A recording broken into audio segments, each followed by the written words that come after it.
வாழ்க வையகம், வாழ்க வையகம், வாழ்க வளமுடன். குரு வாழ்க, குருவே துணை. குருவின் மலரடி போற்றி. சிந்தனையை உடல் நலத்தை சீரமைத்து உய்விட்ட குருவே வாழ்க. தியானமே யோகம், யோகமே ஞானம். தமிழ் ஆனந்த யோகம். வாழ்க வளமுடன். மெய்யன்பர்களே, இன்றைய புத்தக கலந்தாய்வு நிகழ்ச்சியிலே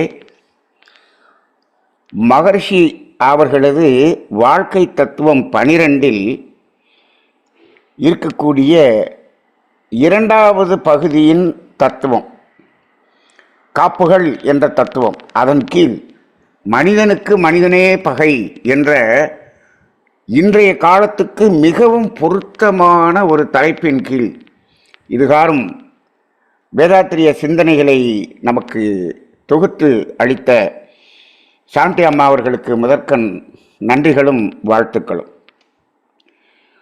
அதாவது, நாம் அந்த தலைப்புகளை மகரிஷி அவர்கள் கொடுத்திருக்கக்கூடிய அந்த வரிசையை பார்க்கும்போது, அவர்கள் இயற்கை சீற்றம், வேற்றுயிர் பகை, தற்செயல் விபத்து என்று வரிசைப்படுத்தி அந்த வார்த்தைகளை சொல்லியிருப்பார்கள். நமக்கு அந்த வேற்றுயிர் பகை என்று சொன்னவுடன் நமக்கு கண்ணுக்கு முன்னால் தோன்றுவது இந்த விலங்கினங்களால் மனிதர்களுக்கு ஏற்படக்கூடிய ஒரு துன்பம் என்பதுதான் உடனடியாக கண்ணுக்கு முன்னால் தெரியக்கூடியதாக இருந்தது. இது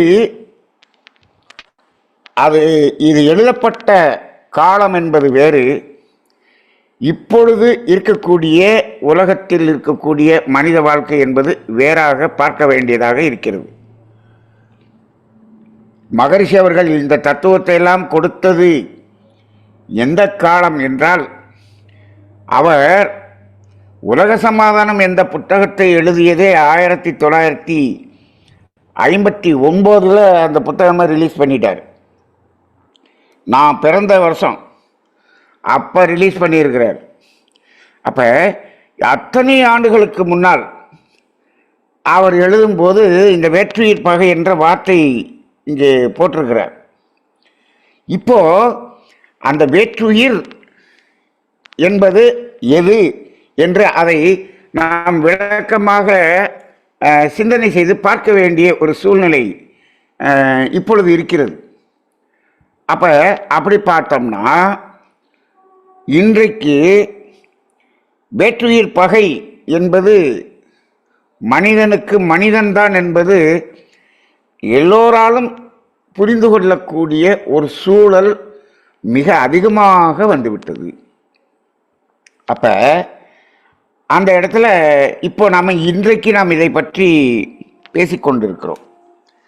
அப்போ வேற்றுயிர் பகை என்பது மனிதனுக்கு மனிதன்தான் பகையாக இருக்கிறான் என்று நாம் இப்போ தெரிந்து கொள்ள வேண்டிய ஒரு சூழல். முன்னாடி காலத்தில் நம்ம வீடில் நைட்டு அந்த கதவை சாத்திட்டு படுப்போம். தூங்க போகும்போது வீடை சாத்திட்டு படுப்போம். இந்த வீடு சாத்திட்டு படுப்போமா, வீடை பூட்டிட்டு படுப்போமா அப்படின்னு ஒரு 2 கேள்வி இருக்கு. இப்போ பார்த்தீங்கன்னா, எனக்கு தெரிந்து ஒரு கிராமம்னா ஓரளவு பெரிய கிராமம்தான். அங்கு நான் எனது உறவினர் வீட்டில் ஒரு வாரம் தங்கியிருந்தேன். அங்கு வீட்டை பூட்டி விட்டு படுக்கிறது அப்படிங்கிறதே இல்லை, வீட்டை சாத்திட்டு படுக்கிறது தான் இருக்குது அப்படின்னு. அப்போ கதவை சாத்திட்டு படுப்பாங்க. அப்போ அந்த கதவை எதுக்கு சாத்தினாங்க அப்படின்னு சொன்னால், அங்கே இந்த வேற்றுயிர்கள் எதுவும் வீட்டுக்குள்ளே வந்துடாமல் இருக்கிறதுக்கு. அப்போ அந்த இடத்துல தான் இந்த வேற்றுயிர் பகை என்று இருந்தது. அப்போ சும்மா கேட்டை சாத்திட்டு வா அப்படின்னு சொல்கிறோமே, அப்போ அந்த பகலில் கேட்டை சாத்திட்டு வா அப்படின்னு சொல்கிறோம்.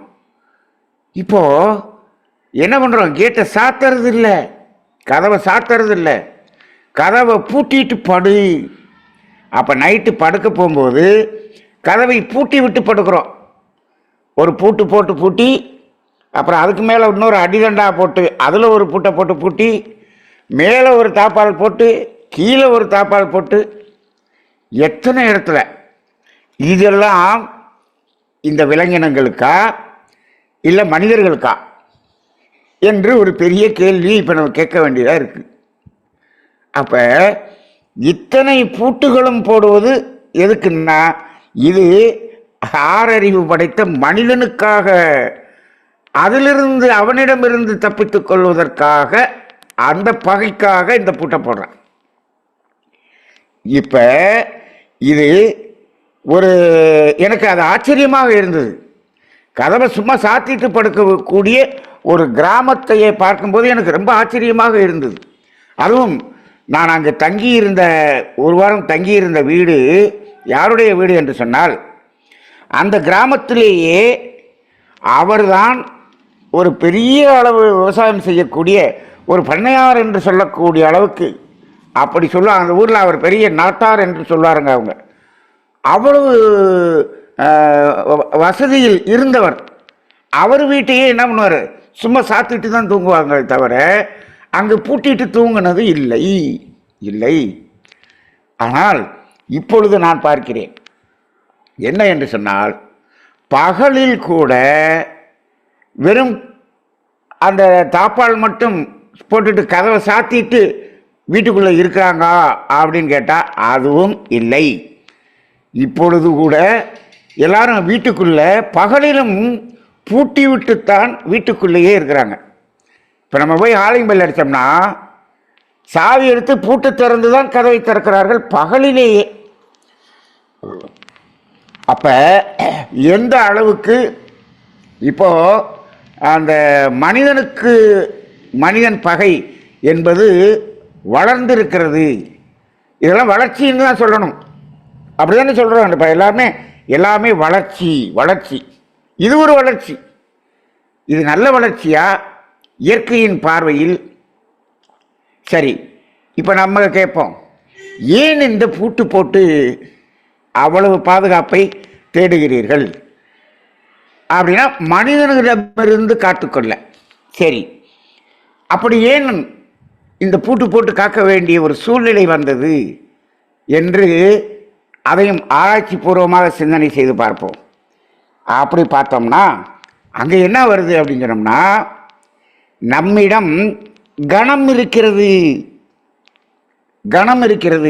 அந்த பழமொழி சொல்லுவாங்க இல்லையா, மடியிலே கணம் இருந்தால்தான் வழியிலே பயம் என்று சொல்லுவாங்க இல்லையா, அதுபோல இங்கு கணம் இருக்கிறது. அப்போ என்னாச்சு, நாம் என்ன பண்ணிட்டோம், பிற உயிர்களுக்கும் பிற மனிதர்களுக்கும் துன்பம் கொடுத்து கர்ம வினையை அடர்த்தியாக கூட்டிக் கொண்டு அதன் மூலம் நமது வசதிகளை பெருக்கி இருக்கிறோம் என்பது நாம் கண்கூடாக ஏற்றுக்கொள்கிறோம், ஒத்துக்கொள்கிறோம். எதை அடிப்படையாக கொண்டு? இத்தனை பூட்டு பூட்டினோம்னாலே அங்கு என்னிடம் கர்மவினை அடர்த்தியாக இருக்கிறது என்பதை அவர்கள் நிரூபணம் செய்கிறார்கள். அப்ப ஒரு வீட்டில் 4 பூட்டு போட்டு தொங்குது அப்படின்னா அங்கு கர்மவினையினுடைய அடர்த்தி எப்படி இருக்கிறது என்பதை நாம் தெரிந்து கொள்ளலாம். அவ்வளவுதானே. நீங்கள் உள்ள கர்மவினை என்று ஒன்று இல்லை என்று வைத்துக் கொள்ளுங்கள். நீங்கள் கதவை சாத்திட்டு தூங்கினாலே போதும். ஏன், இந்த மற்ற விலங்கினங்கள் உள்ள வராமல் இருக்கிறதுக்கு கேட்டை சாத்திட்டா போதும், அதை பூட்ட வேண்டிய அவசியம் இல்லை. ஏன், மனிதர்கள் வந்து விடுவார். மனிதர்களும் அந்த வீட்டுக்குள்ளே வந்து அந்த தொல்லையை கொடுக்கக்கூடியது எப்பொழுது நடக்கும் என்று சொன்னால், நம்மிடம் அதை அனுபவிக்க வேண்டிய அந்த கர்மவினை என்ற ஒன்று நமது வீட்டில் இருக்கும் பொழுதுதான் அதுவும் நடக்கிறது. அப்போ இப்போ எல்லாருக்கும் கன்ஃபார்மாக தெரியுது, நம்மள்கிட்ட அடர்த்தியான கர்மவினை நம்மிடம் இருக்கிறது என்பதை ஒத்துக்கொள்கிறார்கள். ஆனால் இந்த தத்துவத்தை ஒத்துக்க மாட்டாங்க. அவங்க என்ன சொல்லுவாங்கன்னா, நாங்கள் பாதுகாப்பாக இருந்துக்கணும் இல்லையா? நாடே சரியில்லை, நாட்டில் மக்களே சரியில்லை, திருடர்கள் பெருகி விட்டார்கள், இப்படிக்கு மனிதனுக்கு துன்பம் கொடுக்கக்கூடிய அந்த ஒரு அறம் இல்லாதவர்கள் பெருகிவிட்டார்கள் அப்படின்னு நம்ம சமுதாயத்தை சொல்லுவோம். அதுக்காக நாங்கள் பாதுகாப்பாக இருக்கணும்ல அப்படின்னு சொல்லுவோம். இப்போ நல்லா சிந்தனை செய்து பார்த்தால் எவ்வளவு பேர் பெருகி இருந்தாலும் நம்மிடம் அந்த கர்மவினை இருந்தால்தான் நமக்கு அவர்கள் துன்பம் கொடுக்க முடியும் என்ற ஒரு தெளிவான புரிதல் நம்மிடம் அந்த கான்ஃபிடென்ட் இருந்தது என்று சொன்னால் நம்ம அதை செய்ய வேண்டியது அவசியம் இல்லை. இல்லை, அதை செய்ய முடியாது. அப்போ இந்த இடத்துல ஒரு சிந்தனை, ஒரு கேள்வி நம்ம எழுப்ப வேண்டியதாக இருக்கிறது. இப்போ மனிதனுக்கு மனிதனே துன்பம் கொடுக்கக்கூடியவர்கள் அதிகமாகிவிட்டார்கள் என்று சொன்னால் இது தானாக அவர்கள் அதிகமாகிவிட்டார்களா அல்லது இயற்கை அவர்களை இங்கு அதிகமாகிவிட்டதா, ஆக்கிவிட்டதா என்று கூட ஒரு சிந்தனை செய்ய வேண்டியதாக இருக்கிறது. இதில் இயற்கையின் பங்கு கூட இருக்குமோ என்று சந்தேகிக்க வேண்டிய ஒரு நிலை இருக்கிறது. ஏன்னு கேட்டால், இப்போ இந்த இயற்கை சீற்றம் என்பதை அம்மா சொல்லும்போது சொன்னாங்க, அந்த ஐந்தறிவு விலங்கினங்களுக்கு முன்கூட்டியே அறிவித்து விட்டது, நமக்கு அறிவிக்கவில்லை அப்படின்னு. அறிவிக்கவில்லை, ஏன் அறிவிக்கவில்லை அப்படின்னு கேட்டால், நீ சரியாக இருந்திருந்தால் இந்த இயற்கை சீற்றமாக நான் வந்திருக்கவே மாட்டேனே. நான் உன்னை மாற்றுவதற்காக, உன்னிடம் அந்த அறம் மாறிவிட்டது என்பதை உணர்த்துவதற்காகத்தானே வந்தேன். அப்புறம் எப்படி உனக்கிட்ட சொல்லிகிட்டே வர முடியும் அப்படிங்கிற மாதிரி இருக்கு. அப்போ இது துன்பத்தை கொடுத்து, மனிதர்களுக்கு துன்பத்தை கொடுத்து, அதன் மூலமாக இவன் அறத்திலிருந்து விலகி வாழ்கிறான், பிறருக்கு துன்பம் கொடுத்து வாழ்கிறான் என்பதை அவனுக்கு உணர்த்துவதற்காகத்தான் வருகிறது.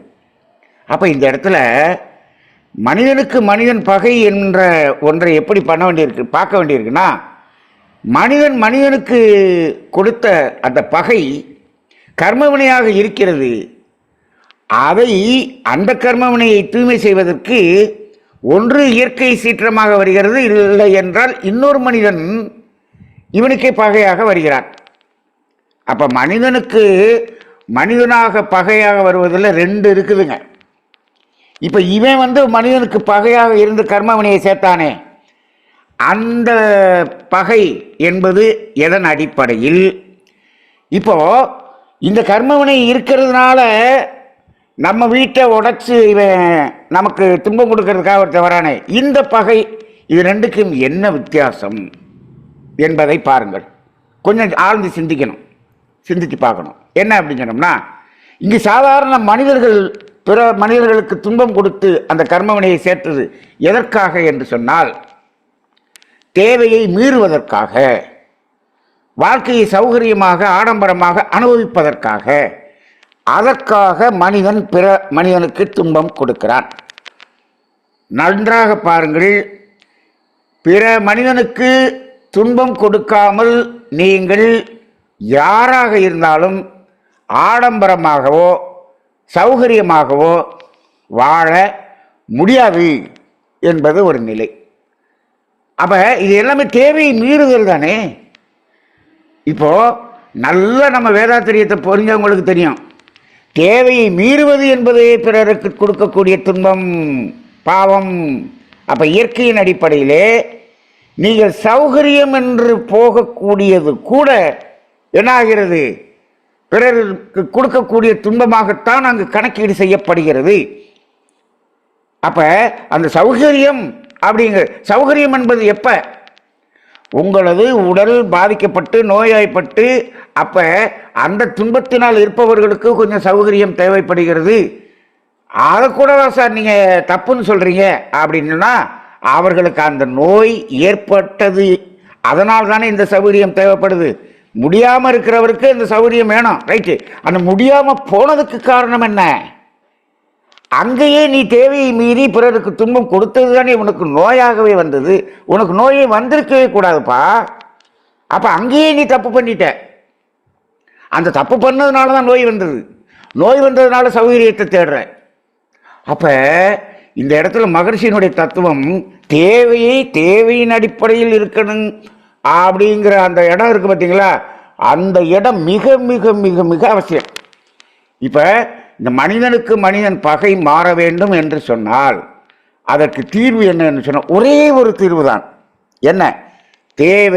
தேவை என்ற அடிப்படையில் வாழ்தல் என்ற ஒரு இடத்துக்கு வந்தோம்னா இந்த பகை என்பது இல்லாமல் போய்விடும். சரி, அப்ப தேவை மீறுவதற்காக இவன் பிறருக்கு துன்பம் கொடுத்து கர்மவினையை வச்சிருக்கிறான். சரி, இப்போ ஒருத்தன் திருடி பொழைக்கிறவன் என்ன அர்த்தம்? அதன் மூலமாக பொருளை பெற்று உயிர் வாழ்பவன். இப்போ என்ன வரான்? அவன் இங்கே உங்கள்கிட்ட இருந்து நம்மள்கிட்ட கர்மவினை இருக்கிறது, நம்மிடம் தேவைக்கு அதிகமான பொருள் இருக்கிறது. அதை அவன் என்ன பண்ணுறான்? அதை எடுப்பதற்காக வருகிறான். எடுத்து அதை வைத்துக்கொண்டு அவன் வாழ்வதற்காக வருகிறான். வாழ்க்கையை இதை வைத்து நடத்துவதற்காக வருகிறான். வாழ்க்கையை நடத்துறதுனா அவன் தேவையை பூர்த்தி செய்வதற்கு இங்கிருந்து எடுத்து பூர்த்தி செய்யணும்னு வரான். ஏப்பா உழைச்சி சாப்பிட வேண்டியதானே? உழைச்சி சாப்பிடலாம். ஆனால் நான் இப்படி இதை வச்சு நான் உயிர் வாழ்கிறதுன்னு நான் முடிவு எடுத்துட்டேன் அப்படின்னு சொல்கிறான்னு வச்சுக்கோங்க, அப்படின்னு நினைப்ப வச்சுட்டான்னு வச்சுக்கோங்க. இப்போ இந்த இடத்துல அவன் தேவைக்காக திருடுகிறான் என்று சொன்னால் இந்த இடத்துல ரெண்டு பர்பஸ் பாருங்க. இங்கே மனிதன் தேவையை மீறுவதற்காக துன்பம் கொடுத்து கர்மவினையை வைத்திருக்கிறான்.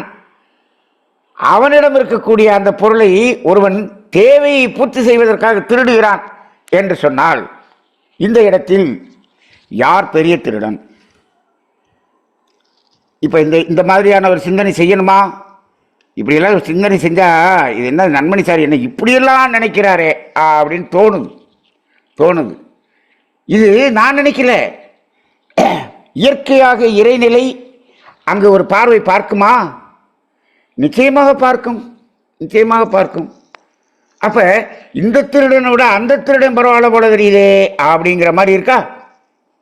அப்ப ஒவ்வொரு இடத்திலும் மனிதனுக்கு மனிதன் பகை.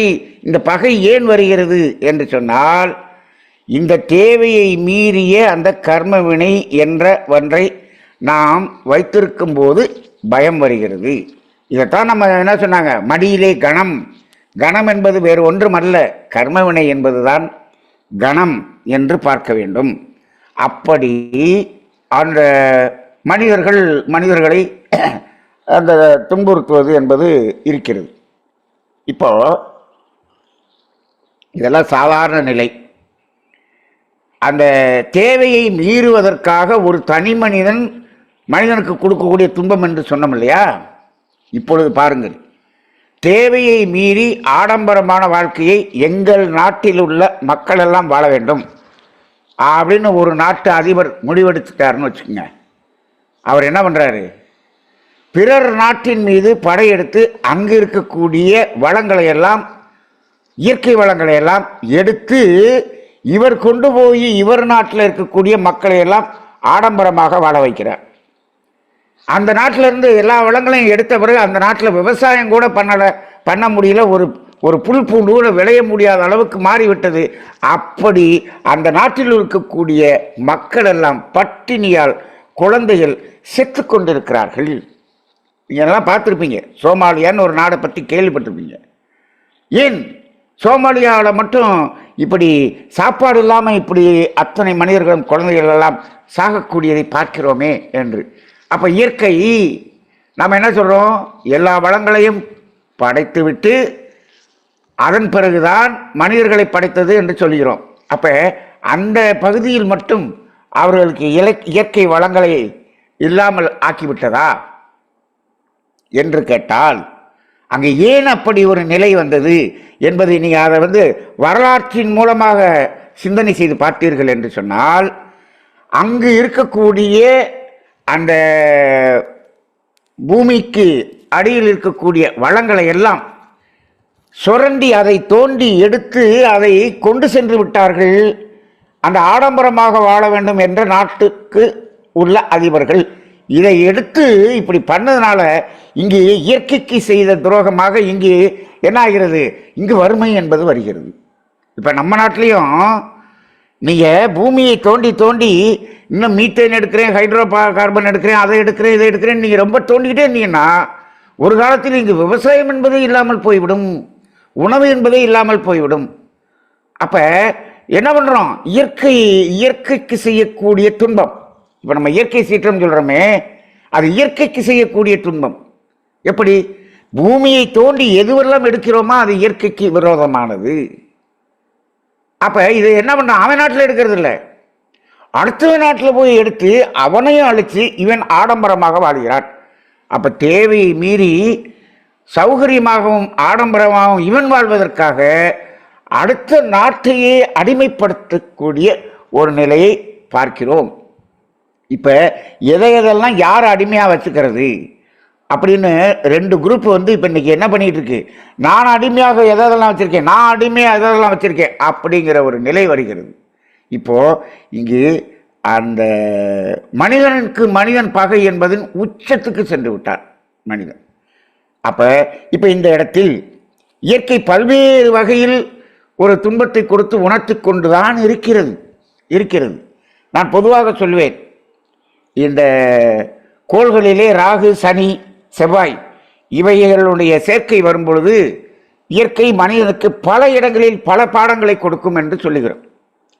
ஆனால் இப்பொழுது நடக்கக்கூடிய அந்த இயற்கையின் நிகழ்வுகள் மனிதனுக்கு கொடுக்கக்கூடிய பாடங்களுக்காகத்தான் கொடுக்கப்படுகிறது. ஆனால் இதெல்லாம் செய்திகளாக வருகிறது, அங்கு மீட்பு பணிகள் நடக்கிறது. இது பாடம் என்று மனிதர்கள் புரிந்து கொள்கிறார்களா என்பது ஒரு பெரிய கேள்விக்குறியாக இருக்கிறது. அப்போ அதை புரிந்து கொள்வதாக தெரியவில்லை. அப்போ அதை எல்லாத்தையும் அவர்கள் மறந்துவிட்டு மீண்டும் அதே நிலைக்குத்தான் சென்று கொண்டிருக்கிறார்கள் என்பதை பார்க்கிறோம். அப்போ அறம் அப்படிங்கிறது இது இயற்கையில் எல்லா மனிதர்களுக்கும், இந்த உலகில் உள்ள ஒவ்வொரு மனிதனுக்கும் அந்த அறம் என்பது பொருந்தக்கூடியதாகத்தான் இருக்கிறதே தவிர இந்த அறத்தை பற்றி பேசுகிற நாடுகளுக்கு மட்டும் அறம் என்று சொல்ல முடியாது.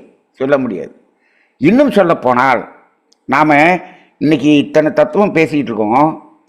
திருக்குறளில் அறத்துப்பால், பொருட்பால், காமத்துப்பால்னு 3 இடம் இருக்கிறது.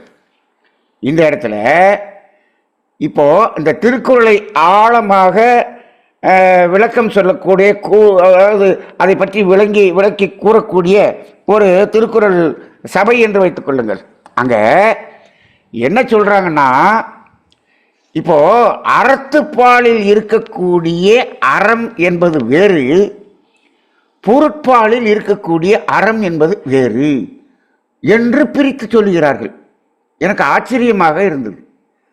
திருக்குறளில் பொருட்பாலில் என்ன வருதுன்னா, அவர் பரிமேலழகர் உரையில் அப்படியே வருகிறது, பரிமேலழகரே அந்த தவறை செய்திருக்கிறார் என்றுதான் நான் அதை உணர்ந்து கொள்கிறேன். பரிமேலழகருடைய புரிதலை அங்கு இந்த பொருட்பாலிலே தவறாக இருக்கிறது என்று நான் புரிந்து கொள்கிறேன். என்ன என்று சொன்னால், அதாவது ஒரு மன்னன் பிற நாட்டு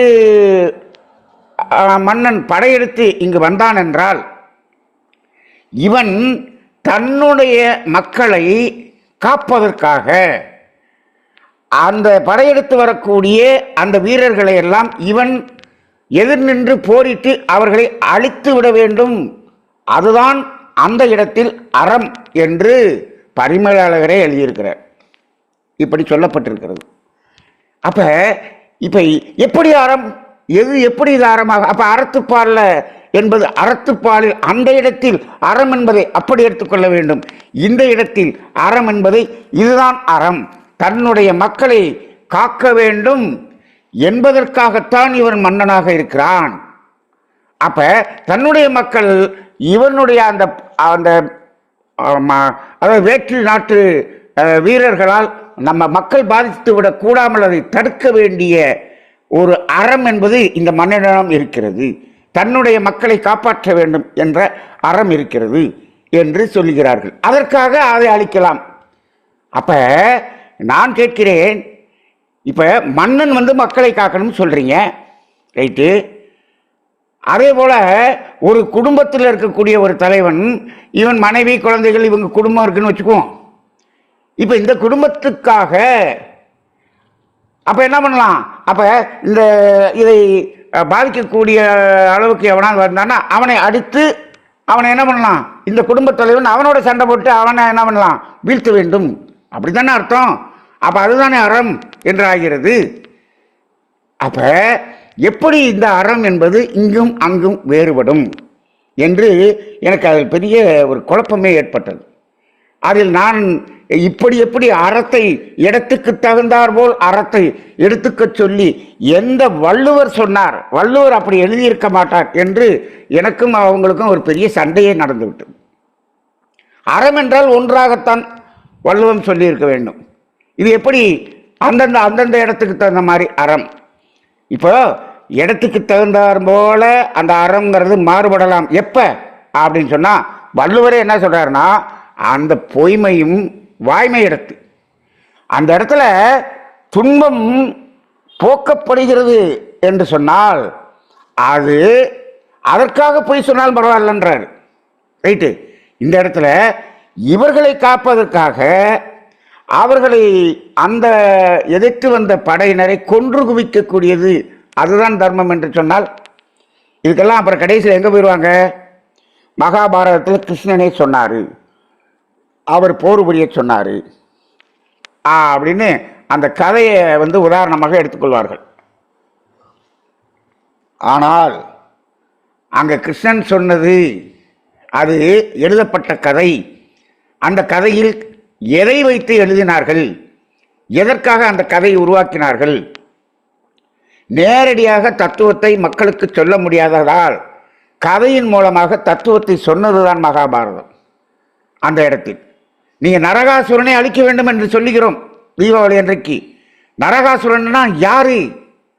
நம்மால் வெடி போட்டு நரகாசுரனை அழிக்கிறேன்னு வெடி போட்டு கலர் கலராக வெடி போட்டு மகிழ்ச்சியாக இருக்கிறான், கொண்டாடுறான்.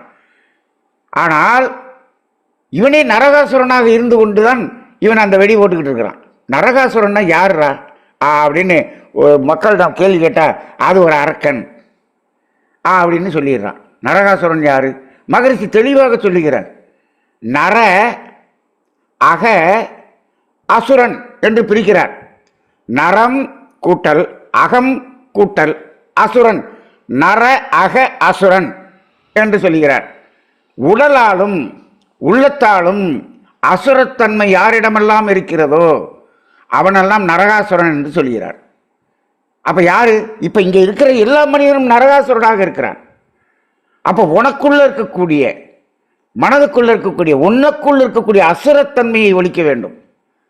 உன் உடம்பில் இருக்கக்கூடிய அந்த உணர்ச்சி வயப்பட்ட நிலையிலிருந்து உணர்வு நிலைக்கு செல்ல வேண்டும். அப்ப நரகாசுரனை அவரவர்கள் தனக்குள்ளாக அழிக்க வேண்டும் என்றால் இவன் வெளியில வச்சு கொண்டாடிக்கிட்டு இருக்கான். இதே போலதான் அங்கும் என்ன சொல்லப்பட்டது? அங்கு ஐம்புலன்கள் அந்த ஐம்புலன்கள் மூலமாக செல்லக்கூடிய மனம். அப்ப அந்த இடத்துல என்னாச்சு? பஞ்சபாண்டவர்களை ஐம்புலன்களாகவும் 5 குதிரைகளாகவும் மனம் என்பதை அந்த திரௌபதி என்ற பாஞ்சாலியாகவும் வைத்து அந்த கதை என்ன அது கொடுக்கப்பட்டிருக்கிறது. எல்லாமே இந்த புலன்வழி வாழ்க்கையில் இருக்கக்கூடிய முழுக்க நம்ம வாழ்க்கை தத்துவத்தில் எப்படி நாம் அந்த தேவையை மீறி எங்கெல்லாம் போகிறோமோ அதிலிருந்து திரும்புவதற்கான அந்த ஒரு தனி மனிதனுடைய வாழ்க்கை தத்துவத்தை அவர்கள் பெரிய மகாபாரத சரித்திரமாக கொடுத்திருக்கிறார்கள். அப்ப அங்கு அழிக்க வேண்டியது அந்த என்ன என்று சொன்னால் ஒவ்வொருவரிடம் அதாவது இப்ப நீங்க பாருங்க, அங்க பஞ்சபாண்டவர்கள் அது எடுத்து இருக்கிறவங்க எவ்வளவு பேரு? ஏகப்பட்ட பேரு. அப்ப என்னாச்சு? அப்ப ஒவ்வொரு மனிதனிடமும் 5 புலன்கள் இருந்தாலும் இந்த 5 புலன்கள் மூலமாக பெற்ற அந்த அனுபவ பதிவுகள் இருக்கிறதே, அது என்ன மாதிரி இருக்கு? அது எதிர்த்து நிற்க 1000 பேர் இருக்கானே, அவ்வளவு இருக்கு நம்மள்கிட்ட. புலன்கள் 5 தான். புலன்கள் மூலமாக மயக்கத்தில் பெற்ற அனுபவ பதிவு அந்த அவங்க துரியோதனன் பக்கம் இருக்கக்கூடிய ஆயிரக்கணக்கானவர் இருக்கிறது போல அவ்வளவு நம்மிடம் இருக்கிறது. அப்ப இதை அளிப்பது என்பதற்காக சொல்லப்பட்ட கதையை வைத்துக்கொண்டு அப்ப சண்டை போடு அப்படின்னு. அப்ப அறம் என்பது எப்படி? அப்ப ஒரு மன்னன் தனது மக்களை காப்பாற்ற வேண்டும் என்று சொன்னால் அவன் எப்படி நடந்திருக்க வேண்டும்? அப்ப அந்த இடத்துல நீங்க இதுக்கு எப்படி சொல்றீங்க? இந்த இடத்துல அறம் எப்படி இருக்கணும்னு சொல்றீங்க? ஒரு மன்னன் எப்படி அறம் இருக்கணும்னு சொல்றீங்க? பரிமேலாளர் எப்படி சொல்ற, நீங்க எப்படி சொல்றீங்கன்னு கேட்டாங்க. நான் என்ன சொல்றேன் அப்படின்னா, இந்த மன்னன் இந்த மக்களை அறத்தின்படி வாழக்கூடிய ஒரு தத்துவத்தை கொடுத்து வாழ வைத்திருந்தான் என்று சொன்னால், எதிரில் இருக்கக்கூடிய நாட்டு மன்னன் இந்த நாட்டின் மீது படையெடுக்க வேண்டும் என்ற எண்ணமே அவனுக்கு தோன்றக்கூடாது. அப்படி உங்கள் மக்களை நீங்கள் வாழ வைத்திருக்க வேண்டும். அதை நீங்க செய்யல, அதனால தான் அவன் சண்டைக்கே வரான். நான் முதல்ல சொன்னோம் இல்லையா, நாம தேவைக்கு மேல வச்சு நம்ம ஒரு மனிதனுக்கு துன்பம் கொடுத்து அந்த பதிவை வச்சிருக்கிறதுனால தான் நம்ம வீட்டுக்கு திருட வர்றான். ஒரு வீட்டுக்கு திருட வர்றப்பே அது இருந்தால் தான் வர முடியும்னு சொன்னா, ஒரு நாட்டுக்கு வரும் பொழுது அங்கேயும் அப்படி இருக்கு. அப்ப அங்க என்ன பண்ண, அங்க அறம்படி நம்ம வாழலை, அப்ப சண்டை ஓட வர்றான் அப்படிங்கிறது. அப்ப இது அந்த மன்னர்கள் காலத்தில் இருக்கக்கூடிய அந்த சண்டையை அந்த வள்ளுவத்தில் அவர் பேசியதாக அங்கு பேசப்படுகிறது. இப்பொழுதெல்லாம் என்ன பண்ணுகிறார்கள், கருவிகளை வைத்துக்கொண்டு எங்கெங்கே என்னென்ன வளம் இருக்கிறது, அப்ப பூமியில் இருக்கக்கூடிய பூமியில் இருக்கக்கூடிய வளம் என்று இதை அதெல்லாமே வளம் என்று சொல்லுகிறார்கள். இப்பொழுது கூட ஒரு செய்தி, இன்றைய செய்தி கூட ஒன்று வந்திருக்கிறது. குஜராத்தில் பல டன் இருக்கக்கூடிய தங்க சுரங்கம் ஒன்று கண்டுபிடிக்கப்பட்டு விட்டது. இந்தியாவுக்கு பெரிய வளம் என்று சொல்லுகிறார்கள். இப்போ பூமிக்கு அடியில் இருக்கக்கூடிய வளங்கள் அனைத்தும் தோண்டி எடுப்பதற்காக அல்ல என்பது இந்த மனிதனுக்கு இன்னும் புரியவில்லை. அவையெல்லாம் அங்கு இருக்கக்கூடிய மாற்றமடையக்கூடிய ஒரு நிகழ்வு, அவை மாறிக்கொண்டிருக்கிறது. அவை எல்லாமே அங்கு பூமிக்கு அடியில் தங்கமாக இருந்தாலும் எதுவாக இருந்தாலும், தாமிரமாக இருந்தாலும் எதுவாக இருந்தாலும் அவையெல்லாம் அங்கு இருந்து அவைகள் அதனுடைய அந்த தன்மையை இந்த செடிகளின் மூலமாக, கொடிகளின் மூலமாக, வேரின் மூலமாக நமக்கு கொடுத்து கொண்டுதான் இருக்கிறது. ஆனால் என்ன பண்றான், கொஞ்சம் கொஞ்சமா வருது அந்த தங்கச்சத்து. என்ன சொல்றாங்க, செம்பருத்தி பூல தங்கச்சத்து இருக்கு, ஆவாரம் பூல தங்கச்சத்து இருக்கு சொல்றாங்க. இப்ப என்ன சொல்றான், இது மாதிரி கொஞ்சம் கொஞ்சமா எப்ப இதை எடுத்துக்கிறது? அப்ப என்னாச்சு, டெய்லி ஒவ்வொரு மூட்டை போட்டா எப்படி இந்த ஒவ்வொரு மூட்டையை, நான் எனக்கு பொறுமை இல்லையே அப்படின்னு நாங்கள் வார்த்தையை அர்த்தம் பார்த்தீங்களா? அந்த கதையில இப்ப நம்ம என்ன பண்ணிட்டு இருக்கோம், அந்த பூமியை தோண்டி தோண்டி தோண்டி எடுக்கக்கூடிய ஒரு நிலை, அந்த வளங்களுக்காகத்தான் இப்பொழுது சண்டை நடந்து கொண்டு இருக்கக்கூடியதை பார்க்கிறோம். ஆக ஒட்டுமொத்தமாக இப்பொழுது பார்த்தோம் என்று சொன்னார், இது எல்லாம் ஏன் நடக்கிறது என்ற ஒரு கேள்வியை, அடிப்படை கேள்வியை கேட்டோம் என்று சொன்னால், அந்த அடிப்படை கேள்வி கேட்கப்பட்டு அதற்கு விடையை கொடுக்கக்கூடிய ஒரு இடம் எது என்றால் தமிழ் ஆனந்த யோகமாக இருக்கிறது. ஏன் என்று சொன்னால், இங்கு நாம் என்ன சொல்றோம், தேவைகள் 3 என்பதுதான் வாழ்க்கை, தேவையை மீறினாலே அது கர்மவினை என்று ஆணித்தரமாக அடித்து சொல்லுகிறோம். அப்ப தேவையின் அளவில் வாழ்வதுதான் மனிதனுடைய வாழ்க்கை, அதுதான் அறம். இதுல எல்லாரும் வாழ்ந்துட்டான்னா எந்த பகை என்பதே இல்லை. அந்த முதல் தேவைகளில் சரியாக இருந்தால் இந்த காப்புகள் 3 என்பதற்கு அவசியமே இல்லை. நீங்க முதல் 3ல தப்பு பண்ணினாதான் இந்த 2வது 3க்கு உங்களுக்கு அந்த தேவை வருகிறதே தவிர, அப்படி இல்லைன்னா பெரும்பாலும் இருக்காது. அப்ப அதுல இப்போ நம்ம என்ன, இப்ப அதுக்காக இயற்கை சீற்றம் அப்படின்னா இப்ப எப்படி பார்க்கணும்னா, இப்போ பெரும்பாலான மனிதர்கள் செய்யக்கூடியதனால் வரக்கூடிய இப்ப இடி மின்னல்னு வச்சுக்குவோம், அது சாதாரணமாக இருக்கிறவனுக்கும் என்ன ஆகுது, அது ஒரு பயத்தை ஏற்படுத்துகிறது. ஆனால் அது பாதுகாப்பை கொடுத்து விடுகிறது. அப்போ இந்த இடத்துல எல்லா மனிதர்களும் தேவையின் அடிப்படையில் வாழக்கூடியவர்களாக மாறிவிட்டால் அங்கு இயற்கை சீற்றம் என்பதே வராது. இந்த காப்புகள் என்ற ஒன்றே இருக்காது. அப்போ ஒட்டுமொத்தமாக பார்த்தோம்னா மனிதன் தேவையை மீறுவதுதான் அனைத்துக்கும் காரணமாக இருக்கிறது. இன்னும் இந்த தேவையை மீறி அந்த மீறுவதற்காக மனித மனங்களில் வைத்திருக்கக்கூடிய அந்த குப்பைகள், அந்த இறுக்கங்கள், இதெல்லாம் எவ்வளவு இருக்கு. அதனால் இன்னைக்கு குடும்பத்தில் எப்படி அமைதி கிடைக்கிறது, அதனால் எவ்வளவு நோய் வருகிறது, இதையெல்லாம் சிந்திக்கணும்னா அதை தனியாக ஒரு இடத்தில் நாம் சிந்திக்க வேண்டியதாக இருக்கிறது. அது ஒரு 2 மணி நேரம் அதை பற்றி சிந்திக்கக்கூடிய ஒரு வகையில் இருக்கிறது. ஆக மகரிஷி அவர்களுடைய தத்துவத்தில் தெளிவாக இந்த தேவைகள் 3ங்கிறத அழகாக கொடுத்துட்டாங்க. அதில் மீறுவதற்காகத்தான் இந்த பகை என்பதை நாம் உணர்ந்து கொள்வோம். இன்னும் அதை ஒரு வாய்ப்பு கிடைக்கும் பொழுது இதை இன்னும் ஆழமாக தனியான சிந்தனையாக செய்வோம். நன்றி. வாழ்க வளமுடன், வாழ்க வளமுடன், வாழ்க வளமுடன்.